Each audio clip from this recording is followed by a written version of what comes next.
Okay. So, like I said, we're going to talk about blood sugar because I don't think people realize what an impact blood sugar has on their bodies. And sometimes just simple changes can be very noticeable.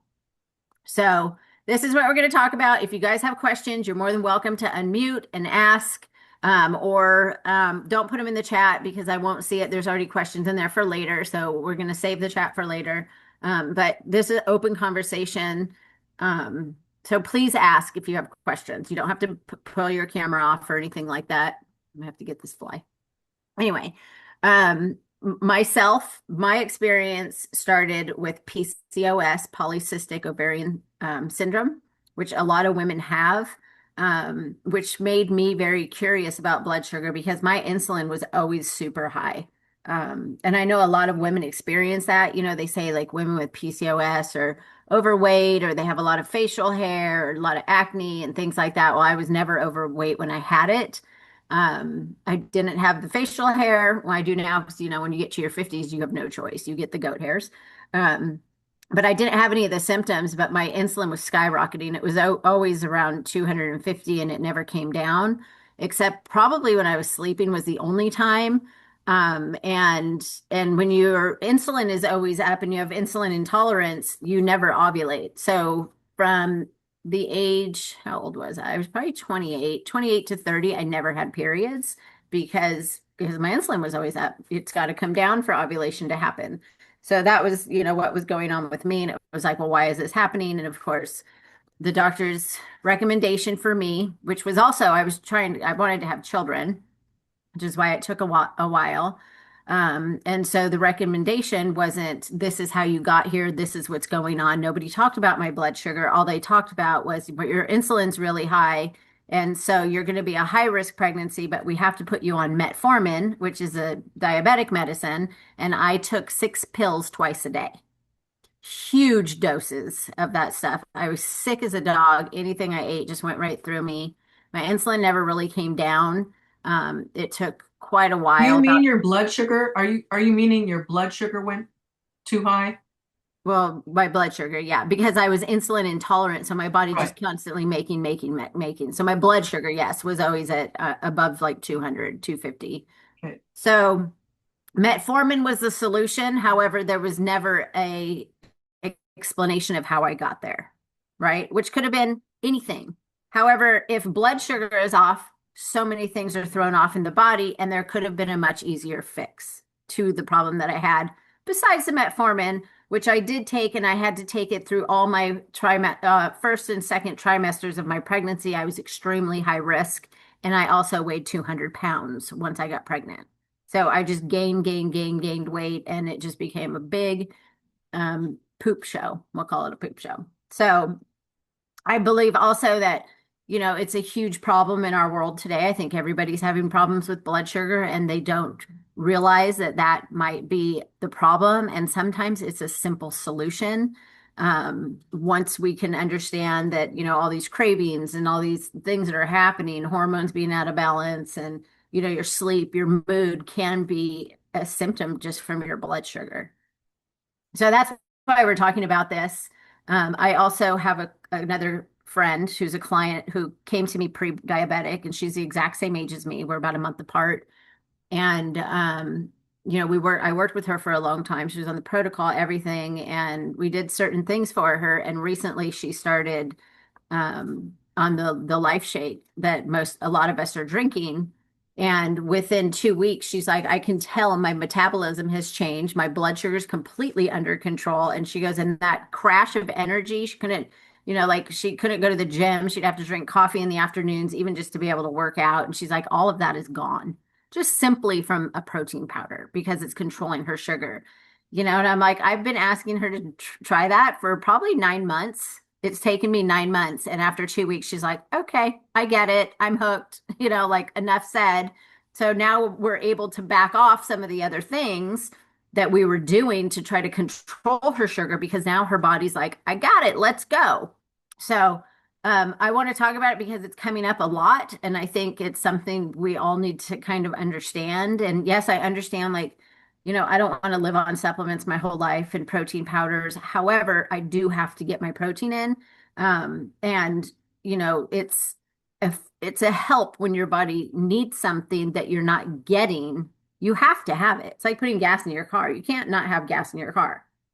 I bought a truck before the one I have now. A guy took it to the gas station. Instead of putting diesel, he put regular gas. Well, the truck stopped. It's just then, and they had to refund me for the truck. Like, you have to have the right things, just like that truck needed that certain gas. Your body has to have the amount of protein it needs for it to be able to do what it needs to do. And so, it's crucial that we have to get certain things in. And if you can't get it into your diet, then you can supplement it, and it's a safe way to do it. So anyways, so that's another like example of kind of what's going on with people. But anyway, let's talk about this. Why stable blood sugar changes everything. And I know a lot of us on here too have been having, bats with sugar.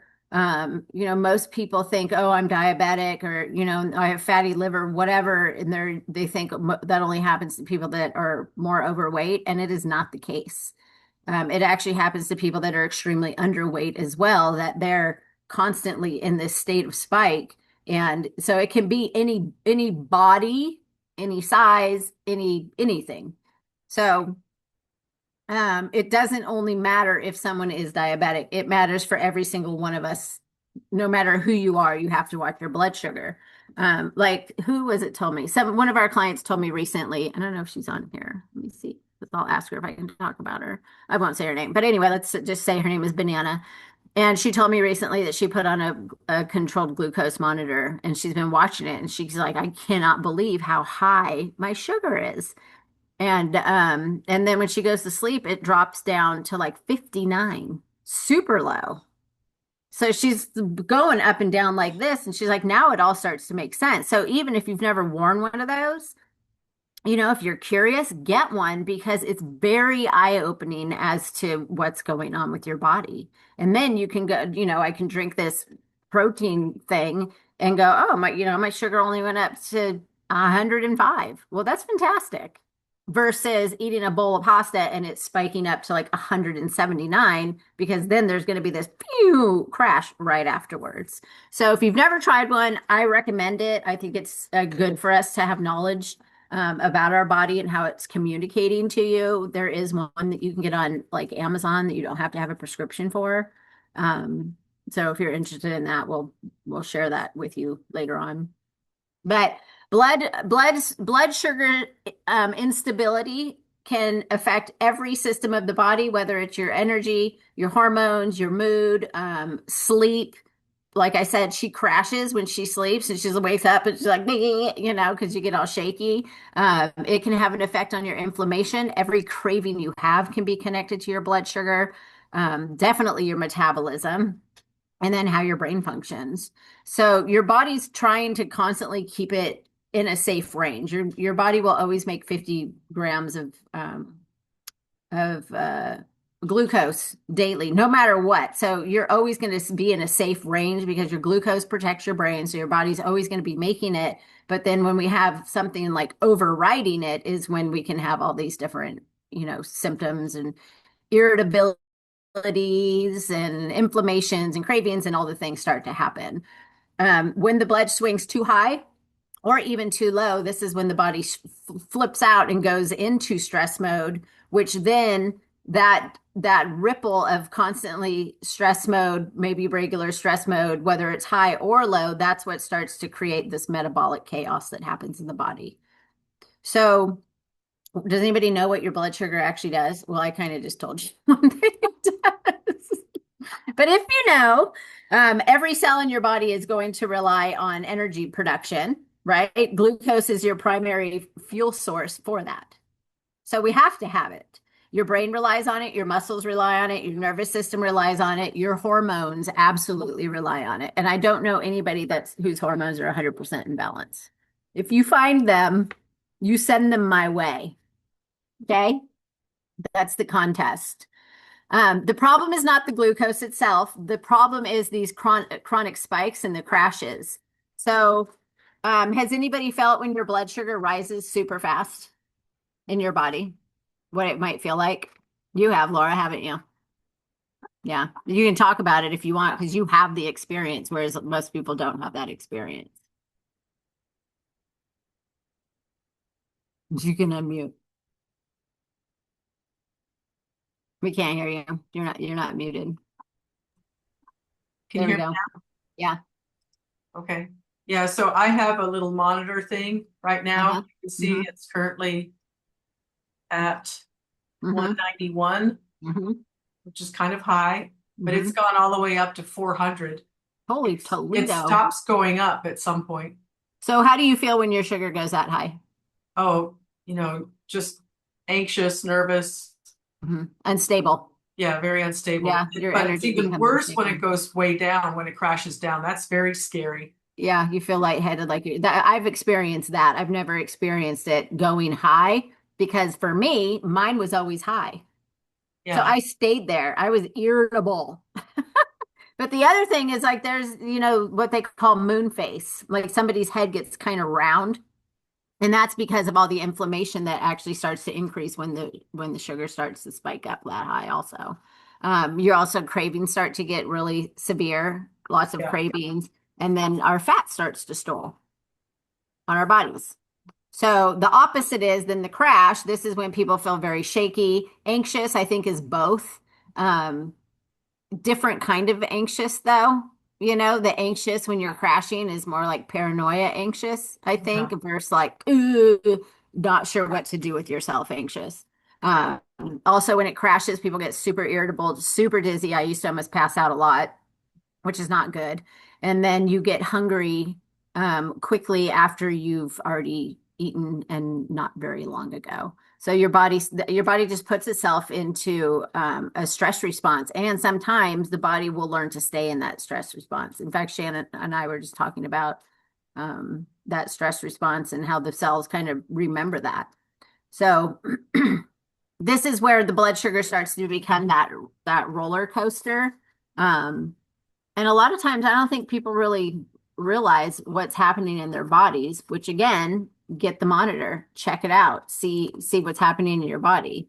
Um, the other thing is, I personally believe that a lot of people wake up in the morning already stressed out, thinking about work. Everybody's like, right? Like, what do I have to get done today? What do I have to do? And the first thing we do is grab caffeine. Caffeine is the biggest drug America is addicted to, and they don't want to admit it, but it is a drug. So they grab that first. They've already had poor sleep. Nobody starts with protein in their day unless they're doing a protein shake.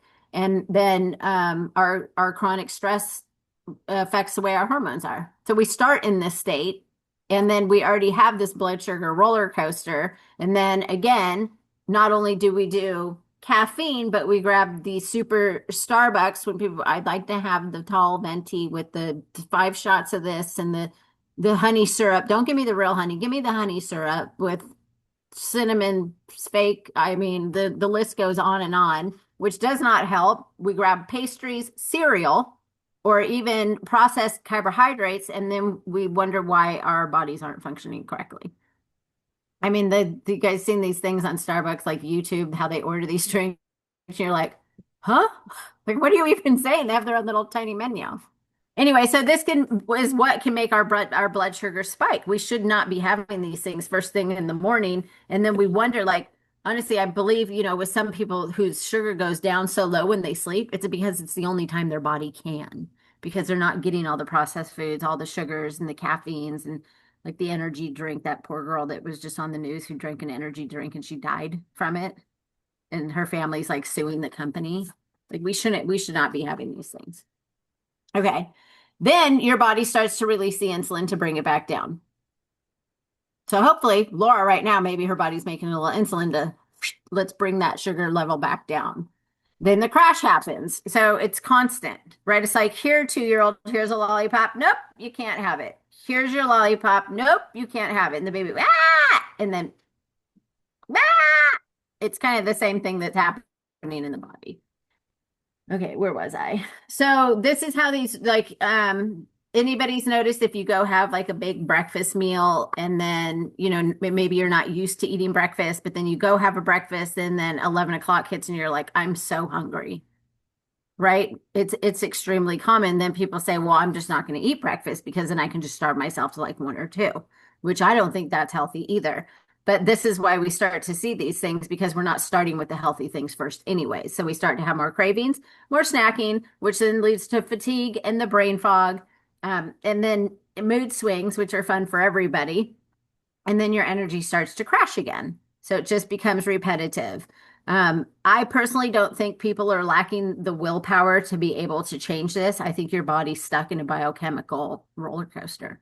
And that is what becomes difficult because it's a chemical. It's chemically happening in your body, and you're like, I can't stop this roller coaster. But I think with proper change and different things to bring in, it's like you've seen on the freeways when these trucks go down these hills.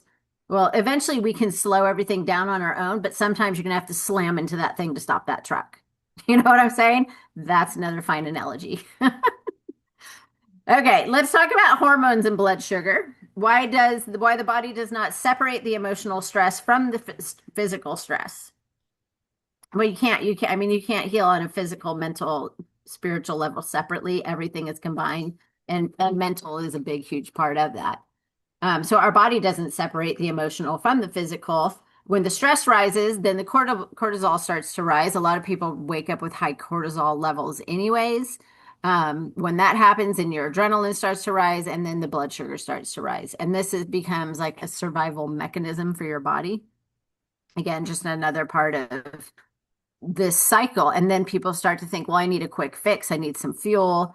That's when they start to grab for the drinks to get them through the day, or the coffees or the sugary drinks. However, when we start to do this is when we start to have more belly fat storage. We start to have more fatigues and anxieties and insulin resistance.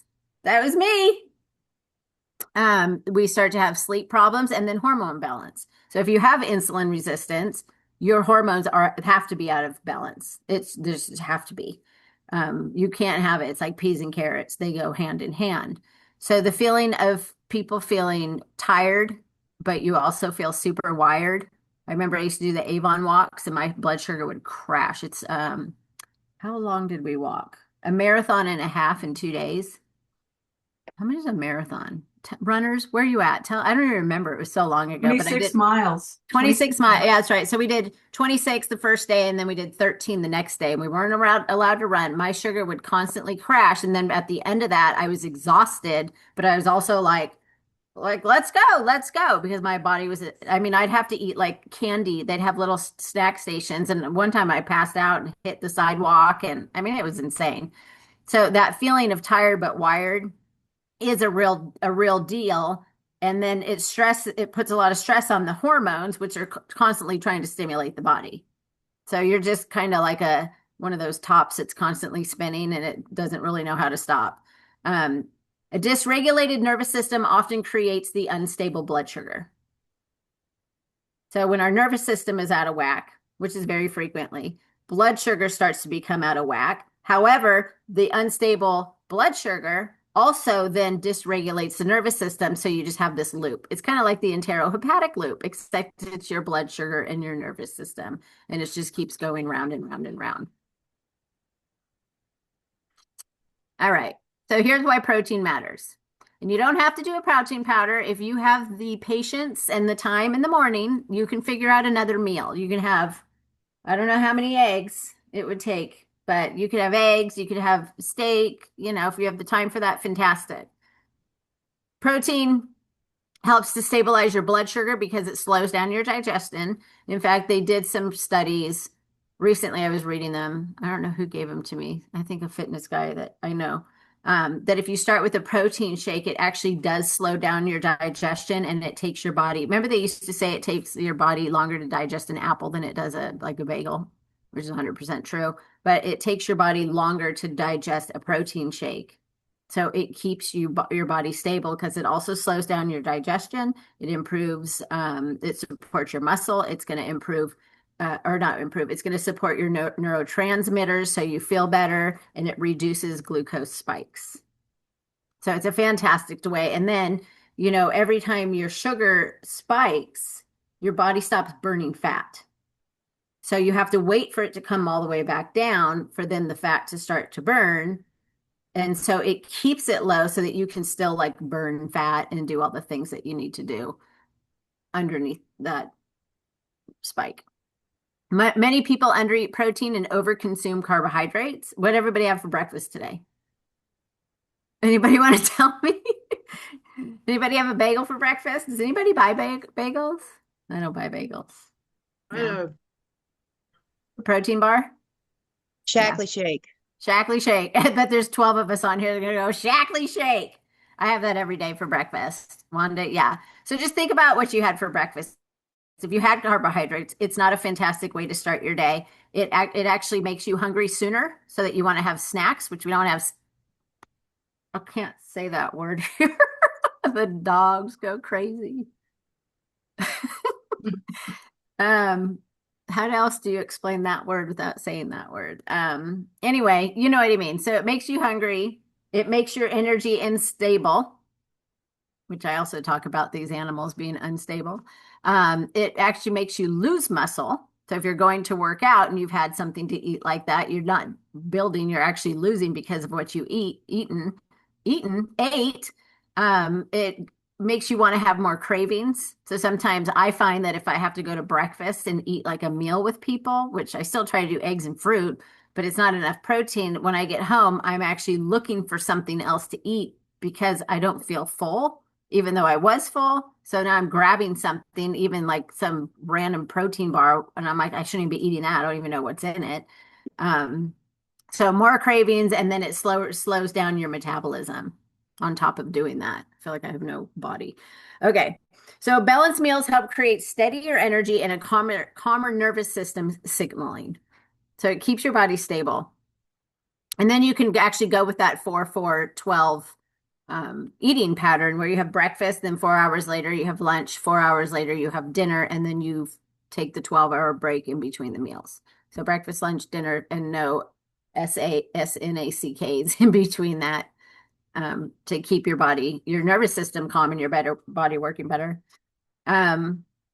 There's other things that dysregulate our sugar, not just foods and what we're putting in our bodies, and this can also be a cycle. Poor sleep. Okay, well, if your sugar's spiking, and then you can't sleep, and then you're not sleeping, well, poor sleep actually is contributing to the high blood sugar stressors as well. Chronic stress, inflammation, lack of movement, got to be moving at least 20 minutes a day, no matter what. And processed foods, awful, don't eat them, shop the perimeter of the store. Under eating protein, I'll talk about that a lot. Excessive caffeine. Hormone imbalances can make your blood sugar stress spike and go up and down, sadly. Eating too infrequently. So a lot of people like to, and I think there was somebody on here, I won't say names because this is what is recorded, but one of our clients, I remember somebody was talking about fasting, and she was like, it actually puts more stress on your body. And I agree 100%. If your body is in a state of healing and it's got let's go analogy. If you have a car that has no gas on it and you're expecting it to drive up to like a Big Bear or Mount Shasta or Mammoth, how is your car going to get up there without the gas being in it? How is your body going to heal if you're not putting protein in your body? So I personally don't think fasting is a good idea for people that are battling things. And there's a lot of talk about, well, if you fast and you're not getting the glucose and you're not feeding the cancers, well, you don't have to. There are ways to do it to not fast and not give your body sugar. There's absolutely ways, and I think it's way less stressful than actually fasting. I don't think it's the right thing to do. And then, of course, poor digestion, which we talked about that last week with the stomach acid and all of that stuff. So our body, it has to function. I mean, we have to have protein, we have to have rest, we have to have movement in order for the body to work as this interconnected system for all the systems to work together. How about this light on my thing? It's like, let me go here. How's that? Does it look like a mustache? Okay, I'm waiting for the sun to go down. Watch this. I don't have a pencil. Never mind. Okay, so metabolic flexibility, not yoga flexibility, metabolic flexibility. Our healthy body should be able to use carbohydrates appropriately. If our body's in a healthy state, if the metabolism's working correctly, it should be able to use them appropriately. We should be able to access stored fat for fuel. So we should be able to convert fat into muscle tissue, bone, and use it as energy and maintain steady energy between meals. And if we're not, there's probably something going on. You guys like that? I'm going to stay here. Okay, so this is what's called metabolic flexibility, being able to use the fat, not crash, not go with the snacks in between the meals. And if we can maintain that, then our body's going to stay in a healthier state. The hormones are going to get better, the sleep's going to get better, the metabolism's going to get better, muscle gain, all the things are going to be better. A lot of people lose it because of years of processed foods, which is huge. I mean, it blows my mind. You know what? When I was in Texas, I know there's fast food there, but it's like there's not a Starbucks on every corner like there is in California. It was actually very eye-opening. Everybody should go live in another state that you're not used to see how different it is. However, there's not a yoga studio in every city either, which is something that I really like because I like to go to yoga studios. So that, we have things in California that other places don't have, but we also have more access to things we shouldn't have in California. And I think, the demographics and things are different here versus other places as well because of our access to things, which it's very interesting to see all that. Years of chronic stress helps people lose metabolic flexibility, the ability to use the carbohydrates, the ability to access our stored fat for fuel, and to maintain steady energy. Constant snacking, obviously, poor sleep, and sedentary lifestyles. Shannon just told me today that the state of California just passed something that all state workers have to go back to sitting in the office. They can't work from home anymore, which they did that. That was like part of the COVID thing. I gotta shut this. It's going in my eyeballs. And so now they're taking it away, but it might because of because of the next pandemic coming on. I'm not really sure. They got to get you in the office so that you can get it. I'm just kidding. Kind of tinfoil hat. Okay. Anyway, sedentary lifestyles, that's what I'm talking about. I remember when, even before COVID, I worked for Patagonia headquarters, and part of my job was going in and doing yoga with the employees because they sit all day, so we're going to have to start bringing that back into different businesses because things will get worse, especially now with the way people are already. It's just going to be, we'll see the effects of it, many years down the road from these people going back into the office. Anyway, when this all starts to ripple into this metabolic flexibility lack of, then this is when we start reaching for the quick fuels, which is why the Starbucks are on every corner. Because you can walk, through a mall and see somebody drinking a Starbucks like 7:00 at night. I'm like, how are they even doing that? It's totally unnecessary. It's not good. Okay. So when we have stable blood sugar, things start to shift, and sometimes it can be very quickly. And it's more than just weight loss. People really connect blood sugar stability to weight loss, and it's beyond that. And I think for a lot of people, some of the beyond that's actually become more noticeable than the actual weight loss. Maybe because a lot of, like this one girl I was speaking of, she wasn't looking for weight loss at all. She has lost a little bit of weight, but the effects of everything else has been mind-blowing that she's actually noticing. So when our blood sugar is not doing this and this, and it's more of this, our moods become better. So we have more stability in our moods. We get we have steadier energy. So you're not just getting these spikes, right? And then crashing. It's just an even keel. So it's like some people think, how could I go work out at 7:00 at night? Maybe you'll be able to, and it won't sound so awful, right? Better sleep, we have way less cravings. Cravings actually start to completely go away, is what I've seen, not just myself, but clients. Your focus starts to improve, so your mind starts to work better. Hormones start to become hormones start to balance. They don't become anything. You become Wonder Woman. That's what you become. Inflammation starts to go down, and you actually start to reduce your aging. You start to look younger, which is pretty cool. So our body, just like anybody that's had a child, when you have that, everybody's like, you got to get the baby on a schedule. You got to get the baby on the schedule. And it's, in a sense, it's true because the baby becomes more stable and life gets easier for the parent, right? Well, our bodies thrive on stability as well. So if we can get the blood sugar in control, our bodies start to perform better because they're not like waiting for like this attack. Like, oh God, here she comes in with that Starbucks again. It's like follow the routine and stay on track. So our goal is stability. Our goal is never perfection. I don't think there's progress in perfection. The word perfect used to be a giant trigger for me after my marriage that I was in, because everything had to be perfect. There's no perfect. Let's just keep working towards and doing our best. There's never a can't. There's always I can't yet, but it will come. So the goal is not our obsession. However, I think it's good to have goals because it gives you something to thrive towards. And it gives accountability for other people. So our goal is creating more stable internal environment. And I believe the small, consistent, habits matter, which, nowadays for a lot of the newer people that are on here, one of the first questions we ask is, how much protein do you eat a day? They go, I don't know.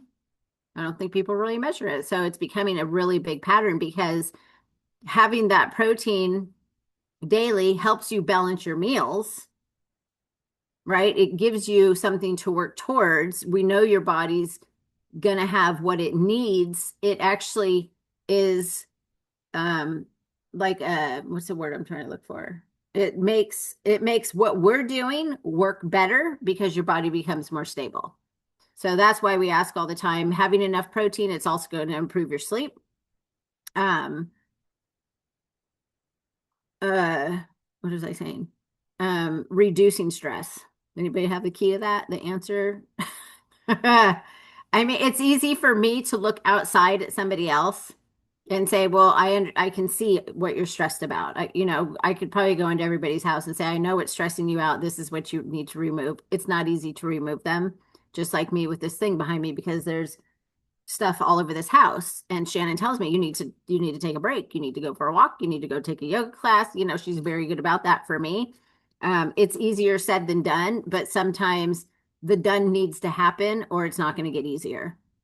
So reducing stress, you got to move your body out 15, 20 minutes a day, simple walk, anything, walk the dog, get a dog if you need to go for walks.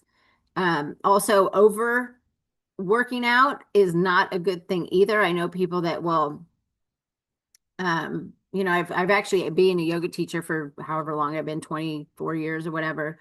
I would have students that would come in and take 3 to 4 classes a day. And I'd wonder why. And a lot of them never really talked or said anything. And then maybe a few months down the road, I'd get a card about how much their class helped them because their brother commit suicide and they walked in on it and they didn't know what else to do other than go to yoga. That or being divorced and they didn't know what to do and they had to keep their mind off of things. I mean, I would get cards and cards and cards, like, holy crap, I had no idea. So overworking out is not going to benefit the body either. So finding a balance with that. And then going back to where we were last week with supporting digestion. Look at the stomach. What's happening? Are you burping, farting, gassy? Protein, if protein's upsetting your stomach after you eat it, like some people say, I can't drink a protein shake. It upsets my stomach. It's not the shake. It's something happening inside the body. So let's fix what's going on versus blaming the foods that we're eating.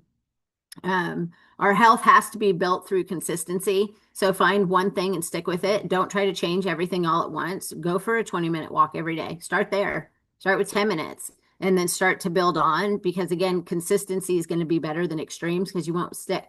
The pendulum swings like this, right? And sometimes it's better for it to swing like this. This is that book we read a while back called Atomic Habits. Small changes have bigger results. So don't try to change everything all at once.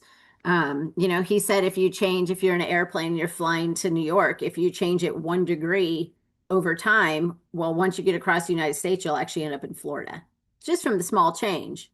So same with us, small change can lead to big results. So we start small and your body will start to respond to what you're doing daily. So pick something. I told Shannon that I'm going to offer to people because I would like to see people having protein first thing in the morning. And I know people like incentives. And I know people like to eat carbohydrates. And this is a way that I've started a lot of clients off oops, oh shit. Sorry, I lost you guys for a second. I lost my screen. If anybody's on the protein powder and if anybody is not on it, we can have a conversation about it. But there's also a product called Carb Blocker. It's all natural. It's made from white kidney beans and it's made from hibiscus. And if you're somebody that can't get away from the carbs right away, you can actually take it. I've tested it with 2 cups of water, put a piece of bread in it with the supplement, and it actually breaks down the carbohydrates. So if you're not doing the powder, you want to try it, you want to start it, we're actually giving anybody that orders a bag of protein powder, we're going to give you a bottle of that carb blocker. So, everybody should pick something to change tomorrow and just start small, even if it's just a little bit of movement. And let's see how we can start to change that blood sugar, or get yourself she put it in the chat, the controlled glucose monitor. It's called Stello. Or it's by Stello. It's on Amazon. Start there and start journaling what's happening with the food you're eating and see which ones you need to get rid of so we can find balance in the body. Was I going to say anything else with that? I think that's all I have to say. That was a lot longer than what I expected it to be. But, I like to fill in with a little commentary here and then.